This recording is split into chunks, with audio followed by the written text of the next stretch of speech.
આજે આપણે શરૂ કરવા જઈ રહ્યા છીએ માર્ચની 2024 ની પરીક્ષા માટેનું એક મહત્વનું ચેપ્ટર કહી શકાય. એનું નામ છે પાઘડીનું મૂલ્યાંકન. એક્ઝામની અંદર તમને લોકોને વિભાગ એ, વિભાગ બી અને વિભાગ ડી આ ત્રણેયમાં પૂછાશે. મહત્વનું એ છે કે વિભાગ ડી ની અંદર 4 માર્ક્સ વાળા 2 દાખલા છે, એટલે ટોટલ આ ચેપ્ટર અહીંયા થઈ જશે 8 માર્ક્સ. 2 એમસીક્યુ હશે અને 100 હશે એક વાક્ય વાળો, એટલે ટોટલ આ ચેપ્ટર પડી જાય છે કેટલા? 11 માર્ક્સ નું. હવે 11 માર્ક્સ નું આ ચેપ્ટર છે ગાઈસ, સૌથી ઈઝી માં ઈઝી ચેપ્ટર આ છે. જો આ ચેપ્ટર આવી જાય તો 11 માં 11 માર્ક્સ રોકડા આવી જાય. આપણે લોકો કરી રહ્યા છે રિવિઝન, તો રિવિઝન બેચ ની અંદર આપણે લોકો આઈએમપી દાખલા જ મહત્વના ગણવાના છીએ. ચાલો લખો. સૌથી પહેલા હેડિંગ આપજો. ચાલો હેડિંગ આપજો, પાઘડીની ગણતરીની રીતો અથવા પદ્ધતિઓ. કે પાઘડીની ગણતરીની રીત કેટલી છે અથવા તો એની પદ્ધતિઓ કેટલી છે. તમને બધાને ખબર છે કે પાઘડી ગણવાની ટોટલ રીત કેટલી છે? 4 રીત છે. ટોટલ રીત કેટલી છે? 4 રીત છે. એમાંની પહેલી રીત છે ફ્રેન્ડ્સ, સાદા સરેરાશ નફાની પદ્ધતિ. પહેલી કઈ છે? સાદા સરેરાશ નફાની પદ્ધતિ. સાદા સરેરાશ નફાની પદ્ધતિમાં શું હોય તો કે સૌથી પહેલા એ તમારે સરેરાશ નફો ગોતવાનો. સરેરાશ નફો બરાબર શું સૂત્ર થાય સરેરાશ નફાનું? કુલ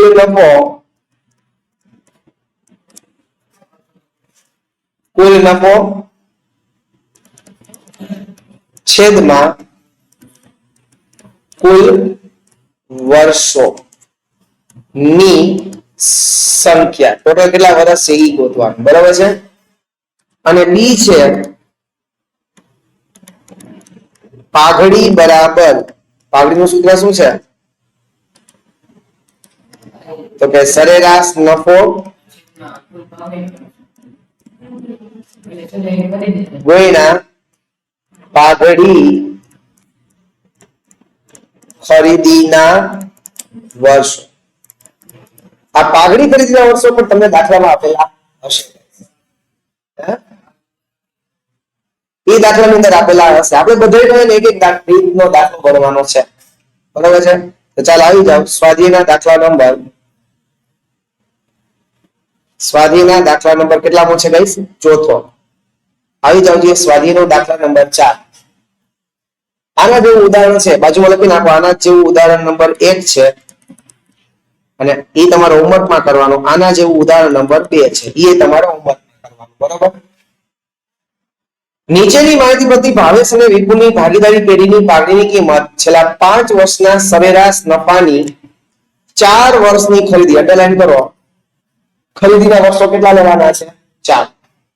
હવે જો નફો છે એ બાજુમાં લખ્યું તો હજી એ પણ લખી નાખજો કે જ્યારે નફો વધઘટ હોય ત્યારે સાદી સરેરાશની રીતે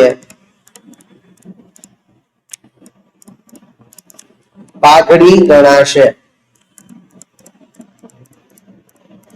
કાઉન્સ કરી લખી નાખજો એમસીક્યુ. એમસીક્યુ માં પૂછાય છે કે જ્યારે નફો વધઘટ થતો હોય ત્યારે તમે કઈ રીતે પાઘડી ગણશો તો કે સાદી સરેરાશની રીતે. તમને વર્ષ આપ્યો કે શું આપ્યો છે? નફો. તો ચાલો દાખલો ગણીએ. લખો સ્વાધ્યાયનો દાખલા નંબર 4. સ્વાધ્યાયનો દાખલા નંબર 4 લખો. પેલા વર્ષ, બીજો નફો રૂપિયામાં. વર્ષ કેટલામું છે? 2011, 12 થી 15, 16. 2011, 12, 2012, 13, 2013, 14, 2014, 15, 2015, 16. નફો જોઈ લો માય ડિયર ફ્રેન્ડ્સ. નફો કેટલો છે? 1 લાખ 1,10,000, 1,80,000, 2 લાખ અને 1,50,000. હવે અહીંયા જો નફો શું કરે છે, આડાવડો છે જુઓ. 1 લાખ માંથી વધીને 1,10 થયો, 1,10 માંથી વધીને 1,80 થયો, 1,80 માંથી વધીને 2 લાખ થયો, પાછો ઘટી ગયો કે નહીં? 1,50. એટલે વધઘટ થઈ તો કઈ લેવાની? સાદી સરેરાશ. ચાલો હવે આપણે કોઈ કરવાનું શું? તો કે કુલ નફો કરવાનો. ગોતો છીએ કુલ નફો. કુલ નફો, નફાનો સરવાળો કરો. ચાલો બધાયનો 7,40,000. શ્યોર ને? 7,40,000. 1, 2, 3 ને 2, 5 ને 1, 6, 6,50 ને 7,40. ઓકે ચાલો હવે પેલા આપણે શું ગોતવાનું છે? એમાં સરેરાશ નફો બરાબર કુલ નફો છેદમાં કુલ વર્ષોની સંખ્યા. ચાલો કુલ નફો કેટલો છે? 7,40,000 ભાગ્યા 5 કેટલા? 1,48,000 રૂપિયા. ચલો પેલું કામ થયું 1,48,000. બી હવે આપણે શું ગોતવાનું છે?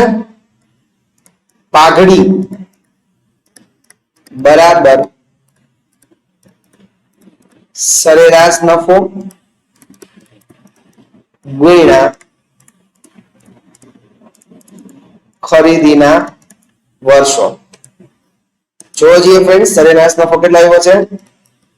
1,48,000 ગુણ્યા ખરીદીના વર્ષો જો અહીંયા કીધા છે કેટલા લેવાના છે? 4 વર્ષ.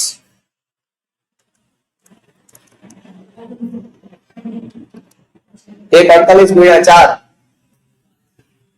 5,92,000.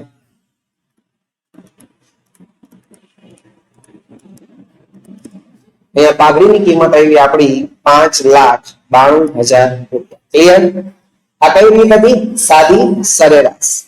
ચલો પાંચમો દાખલો છે એ તમારે પણ એકદમ કરવાનો છે. કઈ રીતે કરવાનો છે પાછું સમજાવી દઉં છું તો સમજો. કે મહેન્દ્ર અને પ્રવીણ એક ભાગીદારી પેઢીના 3:2 ના પ્રમાણમાં નફો નુકસાન વહેતા ભાગીદારો છે. તેઓ નફો નુકસાન વેચીનું પ્રમાણ બદલીને 1:1 કરવા માંગે છે. તેથી તેને પાઘડીનું મૂલ્યાંકન કરવાનું નક્કી કર્યું. અહીંયા સુધી આપણે કઈ કામનું છે નહીં. ભાગીદારી કરાર મુજબ પાઘડી રકમ છેલ્લા 4 વર્ષના સરેરાશ નફાની, એટલે તમને જોઈએ 4 વર્ષનો નફો આપ્યો છે 1, 2, 3, 4. 5 વર્ષની ખરીદી, અંડરલાઈન કરો, ખરીદીના વર્ષ કેટલા લેવાના છે? 5. એટલે આપણે જે બીજું સૂત્ર લખીએ એમાં ગુણ્યા 5 કરો. અહીંયા તમારે લોકોએ પેલા આપણે સોલ્વ કરી નાખીએ તો કુલ નફો જો જે કેટલો થાય છે કુલ નફો? તો કે 60,000 વત્તા 80,000 માઈનસ 20,000. પાઉન્ડ હોય ને એને માઈનસ કરવા. Minus 20,000 plus 30,000. 1 લાખ ને 50. સમજાણું? આ 20,000 માઈનસ કરવાનું. પાઉન્ડ છે એટલે માઈનસ છે, નુકસાન કહેવાય. ચાલો તો હવે આપણે પેલું ગોતીએ. સરેરાશ નફો બરાબર, તમારી બાજુમાં લખવું તો લખી નાખો. સરેરાશ નફો બરાબર કુલ નફો છેદમાં વર્ષોની સંખ્યા. હવે અહીંયા જો જે કુલ નફો આપણે આવ્યો 1,50,000 ભાગ્યા 4 એટલે આઈ થિંક 37,500 રૂપિયા. આ આપણને શું મળ્યું ફ્રેન્ડ્સ? સરેરાશ નફો. કેવું? બી કરી લખીએ પાઘડી બરાબર સરેરાશ નફો ગુણ્યા ખરીદીના વર્ષો. તો સરેરાશ નફો આપણે કેટલા આવ્યો? 37,500 ગુણ્યા ખરીદીના વર્ષ કેટલા લેવાના હતા? 5 કીધા ને 5. શું જવાબ આવે છે? 1,05,000 1,85,500 રૂપિયા. આવ્યું ને? ઓકે, ચલો આ પહેલી રીત આપણી પૂરી. તમારા હોમવર્કમાં એટલે આ દાખલો મેં તો અહીંયા જ કરાવી દીધો, હોમવર્કમાં કરવાની જરૂર નથી, પણ હોમવર્કમાં ઉદાહરણ પહેલું અને ઉદાહરણ નંબર બીજું તમારે કરવાનું છે. ઓકે માય ડિયર ફ્રેન્ડ્સ, એના પછી પહેલી રીત આપણી સમાપ્ત થઈ, સાદી સરેરાશ નફાની રીત. ક્યારે ઉપયોગી થાય છે? નફો વધઘટ કરતો હોય ત્યારે. બીજી રીત આવે છે ભારિત સરેરાશ નફાની રીત. લખવું તો લખતા જજો ભાઈ, મારી હારો આવે છે, કારણ કે આપણી પાસે એટલો બધો સમય નહીં હોય હવે કે હું તમને ટાઈમ આપી શકું લખવામાં. બરાબર, એટલે મોસ્ટ પ્રોબેબલી તમારે મારી સાથે જ લખવાનું. ક્યારે ઉપયોગી છે? નફો વલણમાં, નફો વલણમાં હોય. નફો વલણમાં હોય નો મતલબ શું થયો? કાં તો સતત વધવું અથવા સતત ઘટવું. તમને એમ પૂછે કે નફો જ્યારે સતત વધતો હોય ત્યારે પાઘડી ગણવા માટે કઈ રીત ઉપયોગી? હાલ સરેરાશ એમસીક્યુ ની તૈયારી કરાવતો જાઉં છું ભેગી. બરોબર, હવે આના માટે તમારે પેલા શું કરવાનું સમજો. પેલા તમારે નફાને ભાર દેવાનો. નફાને શું આપવાનો? ભાર આપવા. જો દાખલામાં ન આપ્યા હોય તો આપણે દેવાના, અને ભાર કેમ દેવાના? 1 2 3 4 જેટલા વર્ષ હોય એટલો ભાર દઈ દેવાનો. ભાર એટલે મહત્વ. એ ભાર આપ્યા પછી તમારે શું ગોતવાનું? ભારિત નફો ગોતવાનો. શું ગોતવાનું? ભારિત નફો. કેમ મળે? તો કે તમને જે નફો આપ્યો હોય એને ગુણ્યા ભાર કરી દેવા. જે વર્ષનો નફો હોય એને ગુણ્યા કરી દેવાના ભાર. તો ભારિત નફો મળી ગયો. ભારિત નફા ઉપરથી તમારે ભારિત સરેરાશ નફો ગોતવાનો. શું ગોતવાનો? ભારિત સરેરાશ નફો બરાબર કુલ ભારિત નફો. એટલે આપણે જે ભારિત નફો આવ્યો હોય ને એ બધાનો સરવાળો કરવાનો છેદમાં કુલ ભારની સંખ્યા. કુલ ભાર, ભારિત સરેરાશ નફો બરાબર કુલ ભારિત નફાના છેદમાં કુલ ભાર. અને એના પછી શું ગોતવાની આપણો મેન આન્સર? પાઘડી બરાબર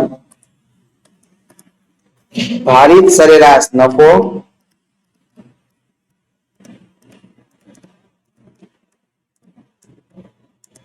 ગુણ્યા પાઘડી ખરીદીના વર્ષો. પાઘડી બરાબર ભારિત સરેરાશ નફો ગુણ્યા પાઘડી ખરીદીના વર્ષો. સમજાઈ ગયા સ્ટેપ્સ? પેલા નફાને ભાર દેવાના, ભારિત નફો ગોતવાનો, એના પરથી શું ગોતવાનું? ભારિત સરેરાશ, અને ભારિત સરેરાશ ઉપરથી પાઘડી. ચલો આના આધારે આપણે લોકો જોઈએ સ્વાધ્યાયનો દાખલા નંબર 7.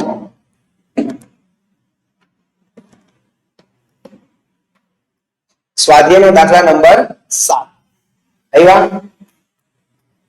છઠ્ઠો નોંધ કરો, ખાલી ભારિત સરેરાશની જ ગોતી છે, આપણે પાઘડી વાળો દાખલો ગણીએ. બરોબર, નીચેની માહિતી પરથી બાબુલાલ અને કાંતિલાલની ભાગીદારી પેઢીની પાઘડીની કિંમત છેલ્લા 5 વર્ષના, જો અહીંયા કીધું ભારિત સરેરાશની 3 વર્ષની ખરીદી, અંડરલાઈન કરજો, ખરીદીના વર્ષ કેટલા લેવાના? 3. ચલો ગણીએ. પેલા આપણને આપ્યો છે વર્ષો, પછી આપ્યો છે નફો રૂપિયામાં. ભારિત કીધું એટલે આપણે અહીંયા ભારની કોલમ જોઈન્ટ કરી દેવાની. ભાર અને એના આધારે હું ગોતવાનો ભારિત નફો. ભારિત નફો કેમ મળશે ફ્રેન્ડ્સ? તો કે નફો ગુણ્યા ભાગ.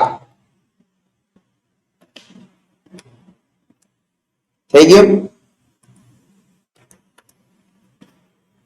ચાલો મારી આર જ ગણજો.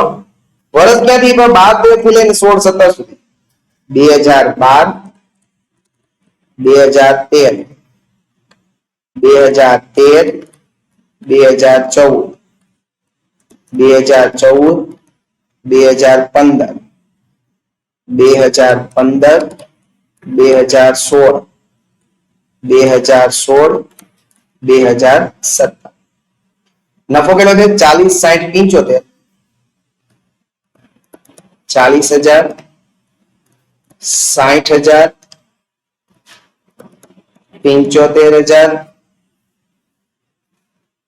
90,000 અને 1,20,000. ચાલો હવે આપણે ભારિત સરેરાશની નિયંત્રણ કરતા હોઈએ એટલે પેલા નફાને શું દઈ દેવાના? ભાર. કઈ નોખીએ તો 1 2 3 4 5. એટલે કુલ ભારની કેટલા થયા? કુલ ભાર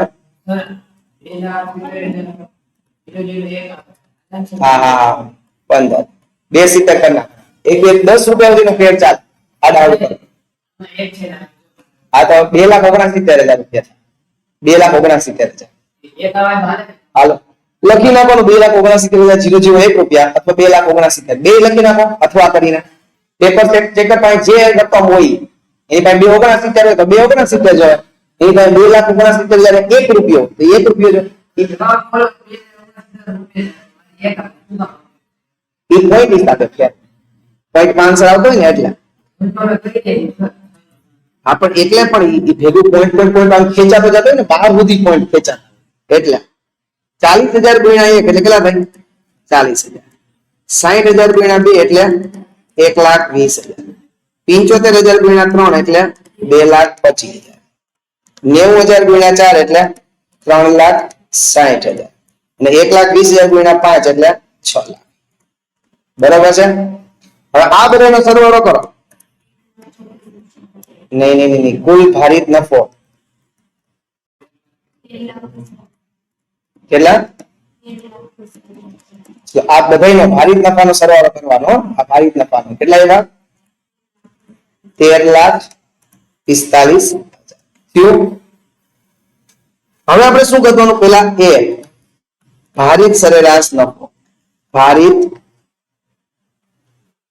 10 મિનિટ પૂરું કરી તમે નીચે રહી ગયું. હા ભારિત ઓકે હાલો મળીએ છે. ભારિત સરેરાશ નફો બરાબર કુલ ભારિત નફો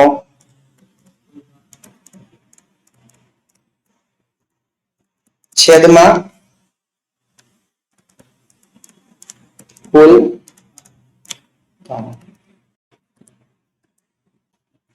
ચાલો કુલ ભારિત નફો કેટલો છે? 13,45,000 અહીંયા બોલતો હતો ને છેદમાં કુલ ભાર અહીંયા કર્યો હતો ને સરવાળો 15. 13,45,000 ભાઈના 15 કરો.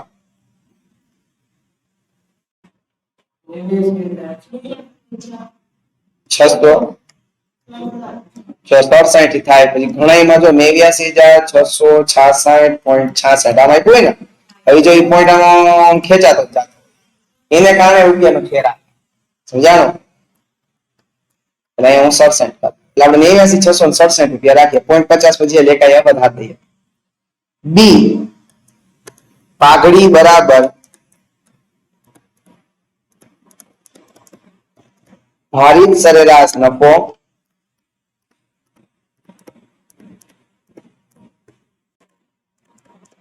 ગુણ્યા પાઘડી ખરીદીના વર્ષો. ચાલો ભારિત સરેરાશ નફો કેટલો હતો? 89,667 ગુણ્યા ખરીદીના વર્ષ અહીંયા કર્યા હતા કેટલા? 3. કેટલા આવે છે? 2,79,000 ને 1 રૂપિયો ને અથવા અથવા 2,69,000 પણ એ પોઈન્ટ હિસાબ આવતું હોય ને એટલે હા પણ તમે ગમે એ લખો સાચું ગમે એ લખો સાચું કારણ કે પેપર ચેક કરો ને એટલી તો ખબર હોય જ કે આ પોઈન્ટ હિસાબે ભૂલ છે એકાઉન્ટ પર હા હાલ ₹10 સુધી હાલે પેપર ચેક કરીને ખબર જ હોય કે આ પોઈન્ટ હિસાબે આ એરર છે બરાબર હા સ્ટેટમાં નો હાલે કારણ કે એ તો પોઈન્ટમાં જ આવતું હોય સ્ટેટમાં તો બધી ચલો આવ્યું આના જેવું છે તમારે ઉદાહરણ નંબર 4 જોઈએ આના જે ઉદાહરણ 4 હશે EXW માં સેમ બરાબર છે સેમ હશે ઉદાહરણ નંબર 4 જોઈ લો છે ને ઓકે હવે આપણે કરીએ છીએ રીત નંબર 3 મોસ્ટ ટાઈમ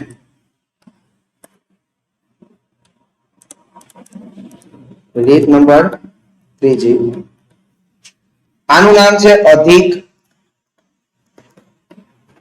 નફાની પદ્ધતિ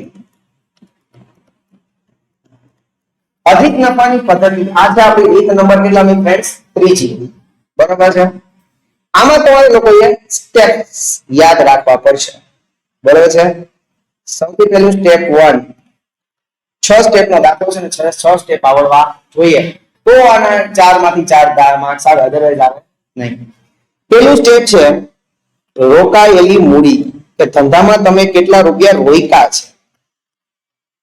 રોકાયેલી મૂડી ઘણી વખત કેવું છે દાખલામાં તમને આપશે કેટલા રૂપિયાની મૂડી રોકાયેલી છે ને ઘણી વખત કેવું છે તમને ડાયરેક્ટલી નહીં આપે પણ તમને એમ કહેશે કે ભાઈ કુલ મિલકતો આપશે એમાંથી તમારે કુલ દેવાને માઇનસ કરી દેવાના મારી પાસે 10 લાખની મિલકત હોય ધંધામાં અને 2 લાખ રૂપિયાનું દેવું હોય એનો મતલબ એમ કે મારા ધંધામાં મારા રૂપિયા કેટલા છે 8 લાખ રૂપિયા છે બરોબર છે મૂડી એટલે માલિકને આ રૂપિયા માલિકે ધંધામાં જે ઇન્વેસ્ટ કર્યા હોય ને તો માલિકે ધંધામાં કેટલા ઇન્વેસ્ટ કર્યા 8 લાખ એટલે સૌથી પહેલું સ્ટેપ શું છે રોકાયેલી મૂડી સ્ટેપ 2 અપેક્ષિત વળતરનો દર અપેક્ષિત વળતરનો દર તમને દાખલામાં કહે છે કે કેટલા ટકા વળતર જોઈએ છે અપેક્ષિત એટલે કે આશા છે તમને કેટલા ટકા વળતર જોઈએ માનો કે મને એમ હોય કે 10% એટલે કે 8 લાખના 10% મને મળવા જોઈએ બધાને મળે તો મને મળવા જોઈએ સ્ટેપ 3 અપેક્ષિત નફો હવે તમને અપેક્ષા કેટલી હતી તો કે 8 લાખના 10% 80,000 મળવા જોઈએ તો 8 લાખ શું હતું તો કે ભાઈ રોકાયેલી મૂડી જો આ એમસીક્યુ માં પૂછાય છે અપેક્ષિત નફો એટલે શું તો કે ભાઈ રોકાયેલી મૂડી ગુણ્યા અપેક્ષિત વળતરનો દર બરોબર છે એના પછી સ્ટેપ 4 અપેક્ષિત નફો મળી ગયો એના પછી સ્ટેપ 4 આપણે જોઈએ છીએ સરેરાશ નફો સરેરાશ નફા માટે આપણે બે રીત છે કાં તો ભારિત ગોતીએ અને કાં તો સાદી દાખલો જોઈને નક્કી કરવાનું કે ભારિત વાપરવી છે કે સાદી જો નફો વધઘટ કરતો હોય તો સાદી અને જો નફો છે સતત વધતો હોય તો ભારિત એના પછી સ્ટેપ 5 અધિક નફો આ એમસીક્યુ માં પૂછાય છે અધિક નફાનું સૂત્ર અધિક નફો બરાબર સરેરાશ નફો માઇનસ અપેક્ષિત નફો સરેરાશ નફો માઇનસ અપેક્ષિત નફો અને સ્ટેપ 6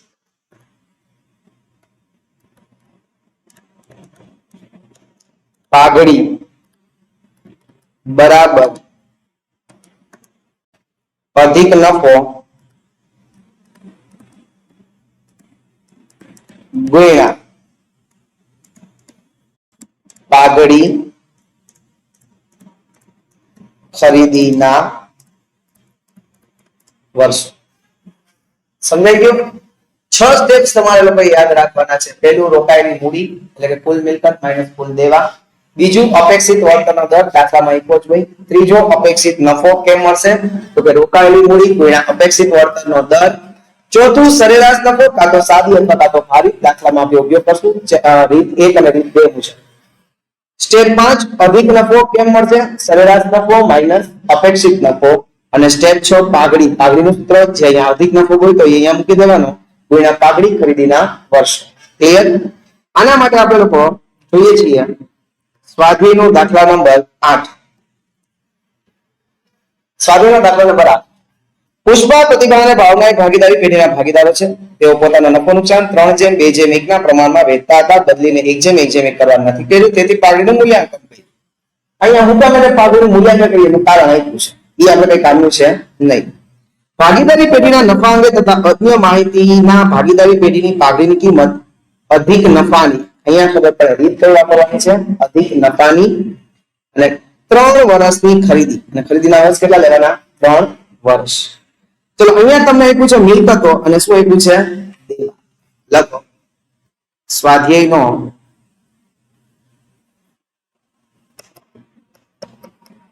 દાખલા નંબર કેટલામો છે? 8મો.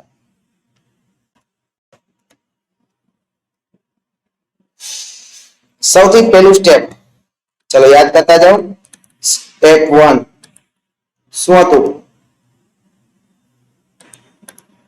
રોકાયેલી મૂડી. લખો રોકાયેલી મૂડી. દાખલામાં રોકાયેલી મૂડી ડાયરેક્ટ નથી આપી એટલે આપણે ગોતવી પડશે. કેમ મળશું? મિલકતો માઈનસ દેવા. ચલો જો જે મિલકતો પહેલાની આપી છે ફ્રેન્ડ્સ 6 લાખ માઈનસ 250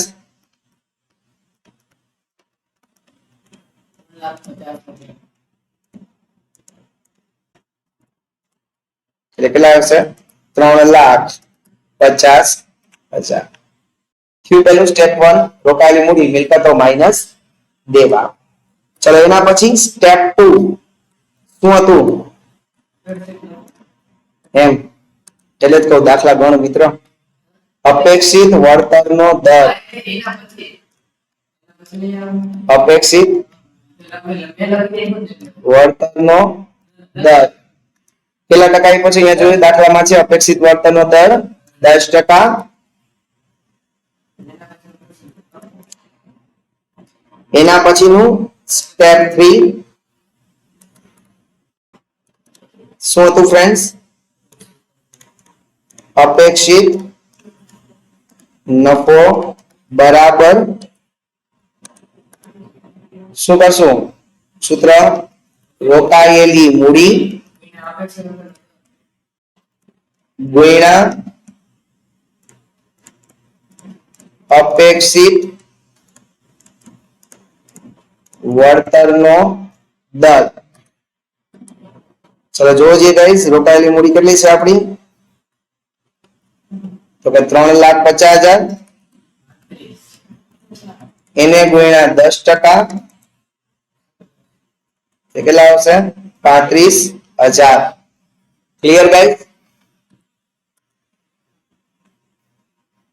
એના પછી સ્ટેપ 4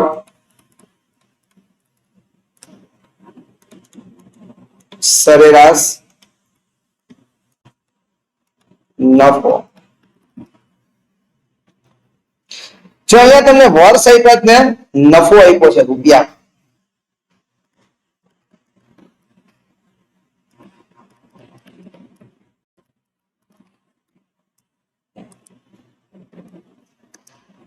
ચૌદ 15 થી 16 17 સુધીના વર્ષ છે. 2014 2015 2015 2016 2016 2017. ચલો નફો કેટલો આપ્યો છે? 80 70 ને 90. આડાવડો છે કે નહીં? એટલે સાદી સરેરાશ 80,000 70,000, 90,000. કરો જી કુલ સરવાળો. હે 2,40,000. કુલ નફો કેટલો આવ્યો? 2,40,000. પણ આપણે આનું શું લેવાની છે? સરેરાશ લેવાની છે. ઓકે, તો લખો સરેરાશ નફો બરાબર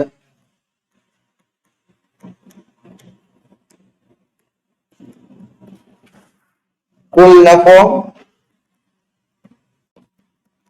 છેદમાં કુલ વર્ષોની સંખ્યા. થોડી વાર પછી ઉપાડી.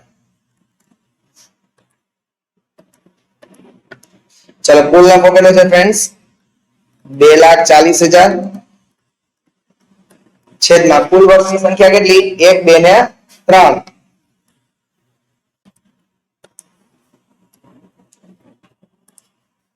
કેટલા થાય? 80,000.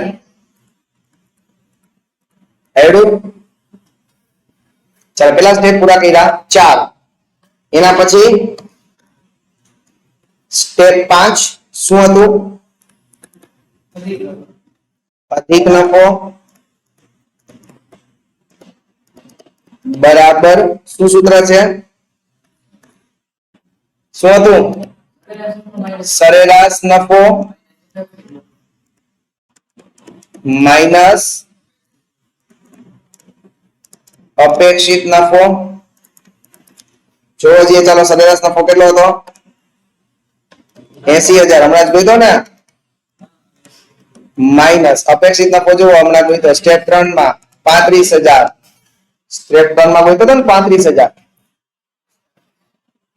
એટલે કેટલા આવ્યા? 45,000. અધિક નફો આપણો કેટલા આવ્યો ફ્રેન્ડ્સ? 45,000. હવેનું લાસ્ટ સ્ટેપ બાકી સ્ટેપ 6 શું છે? પાઘડી. શું સૂત્ર લખતો પાઘડીનો? અધિક નફો ગુણ્યા ખરીદીના વર્ષો. ઉતાવળ કરમાં મુન્ના, ઉતાવળ કરમાં. આવડી 2 મહિના આખો સબ્જેક્ટ પૂરો કરાવી દઈએ. 45,000 ગુણ્યા ખરીદીના વર્ષો આપણને અહીંયા કીધા હતા પેરેગ્રાફમાં છે 3. મેં અંડરલાઈન કરાવી દીધી. કેટલા રૂપિયા થયા? બસ લ્યો પાઘડીની કિંમત મળી ગઈ 1,35,000. તો એ ભૂલ તો પડે તારા. રિવિઝન જ છે હવે જો ને બાબા. 9મો દાખલો છું. હાલો. મીના અને મંજુની કુલ મૂડી 4 લાખ છે. અપેક્ષિત વળતર દર 10% છે. છેલ્લા 3 વર્ષનો વાર્ષિક નફો 1, 20, 1, 10, 1 લાખ છે. ભારિત સરેરાશ પદ્ધતિના આધારે જોવો નફો તો લેવાનો પણ ભારિત સરેરાશ નફાની પદ્ધતિના આધારે પાછી રીત કઈ વાપરવાની? અધિક નફાની. અને 2 ગણી પાઘડી. પાઘડી કેટલી કરવાની? 2 ગણી. અહીંયા ભારિત સરેરાશ ખાલી ભારિત સરેરાશ તરીકે પાઘડી છે પણ નહીં. અહીંયા તમારે અધિક નફો જોવાનું છે કે અધિક નફાની રીત વાપરવાની છે. એમાં જે સ્ટેપ 4 હતું ને સરેરાશ નફો, એ સરેરાશ નફામાં આપણે આ ભારિત લેવાનું છે. હજી આ અધિક નફો દાખલ છે એ તો વાર છે. જોવો લખો ફ્રેન્ડ્સ સ્વાધ્યાયનો દાખલા નંબર 9.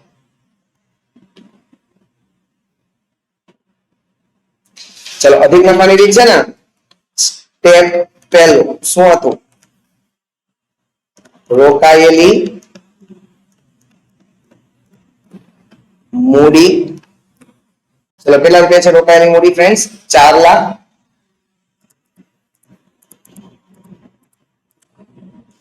સ્ટેપ 2 અપેક્ષિત વળતરનો દર કેટલા ટકા છે?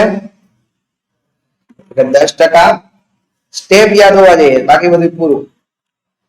સ્ટેપ 3 શું હતું? અપેક્ષિત નફો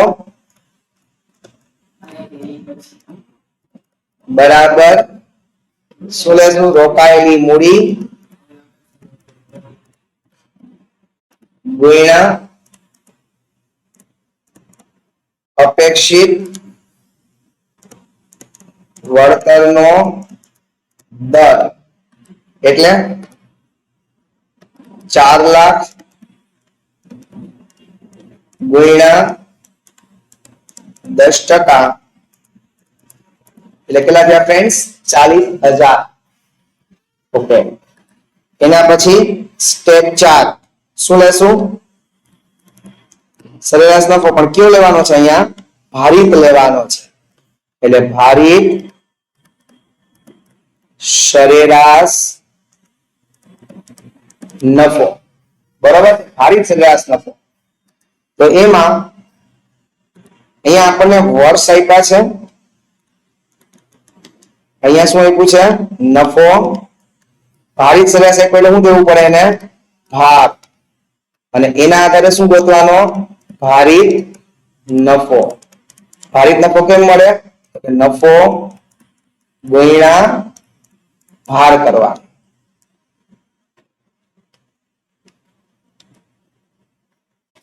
હાલો, વર્ષ કઈ કીધું નથી એટલે પહેલું વર્ષ, બીજું વર્ષ, ત્રીજું વર્ષ. 3 વર્ષનો નફો આપ્યો જ ને? 1,20,000, 1,10,000, 1 લાખ. ભાર કઈ નો કીધું હોય તો 1, 2, 3. એટલે કુલ ભાર કેટલો થયો? 1 + 2 + 3 એટલે કેટલા થયા? 6. થાય ને? ચલો ભારિત નફો કરો છીએ. 1,20,000 ગુણ્યા 1 એટલે 1,20,000. 1,10,000 ગુણ્યા 2 એટલે 2,20,000. 1 લાખ ગુણ્યા 3 એટલે 3 લાખ. 3 ને 2 5 ને 6 6,40,000 આવે. આ ત્રણેયનો સરવાળો કરો. 1,20,000 + 2,20,000 + 3 લાખ એટલે 6,40,000. આને શું કહેવાય ફ્રેન્ડ્સ? કુલ ભારિત નફો. હવે અહીંયા ભારિત સરેરાશ નફો બરાબર ભારિત સરેરાશ નફો બરાબર કુલ ભારિત નફો છેદમાં કુલ ભાગ. શું થશે? તો કે 6,40,000 કુલ ભારિત નફો છે. એને ભાગ્યા કુલ ભાર કેટલો હતો? 6. તો કરો જી 6,40,000 ભાગ્યા 6 કેટલા છે? 6 લાખ. હા ભલે ના આવતો બોલો. 1,06,667. 1,06,667.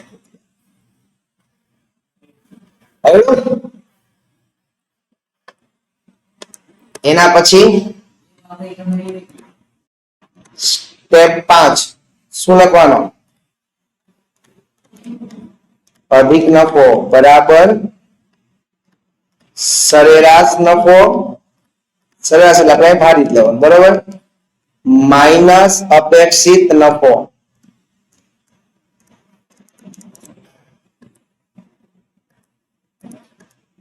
ચલો સરેરાશ નફો કેટલો આપણે હમણાં જોઈ તો 1,06,667 માઇનસ અપેક્ષિત નફો કેટલો હતો આપણી પાસે 40,000. એટલે 12 કાઢો કેટલા? 66,667 રૂપિયા આવે ફ્રેન્ડ્સ. સ્ટેપ 6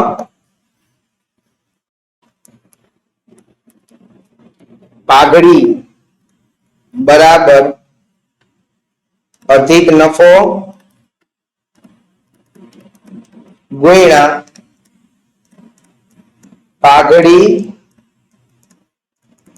ખરીદીના વર્ષો. ચલો અધિક નફો છે 66,667 ગુણ્યા ખરીદીના વર્ષો કેટલા લેવાના હતા? બે ગણી કીધી છે, બે ગણી ગુણ્યા બે કરી નાખવા તો કેટલા થાય?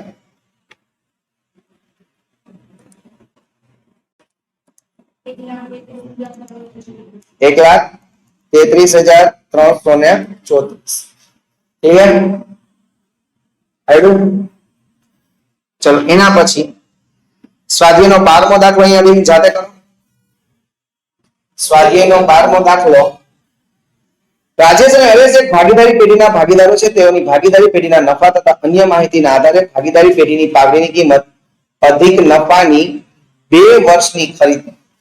બરોબર છે? અધિક નફાની ને 2 વર્ષની ખરીદી. હવે તમે તમારી રીતના ગણો. હું જો ભૂલ પડે ઉપર જોજો. બરોબર છે? હું મારી રીતે ગણું. સ્વાધ્યાયનો દાખલા નંબર 12. હવે હું બોલીશ નહીં, તમે તમારી રીતે લખજો. બરોબર છે? ભૂલ પડે તો તમારે અહીંયા જોવાનું. હા હા હા.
બે 10 3 10 3 60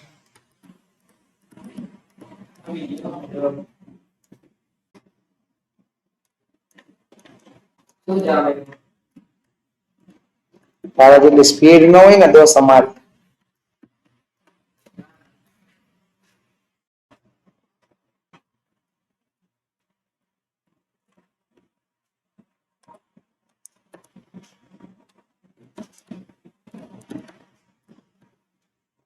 આવી ગયો હે એમ કીધું હાજર છે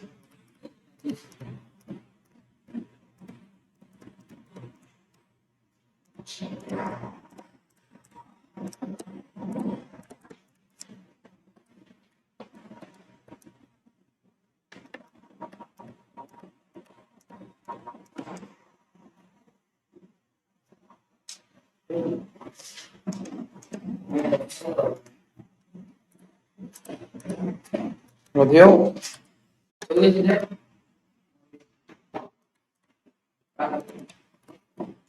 અધિક નફો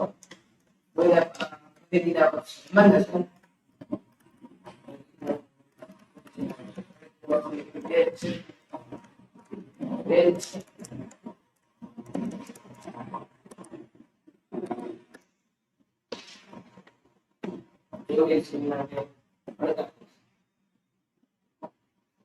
બે વર્ષ.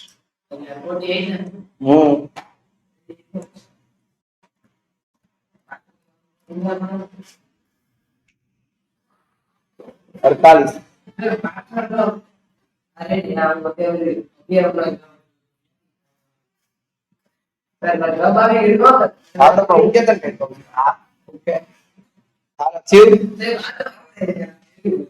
So day one is enough now today.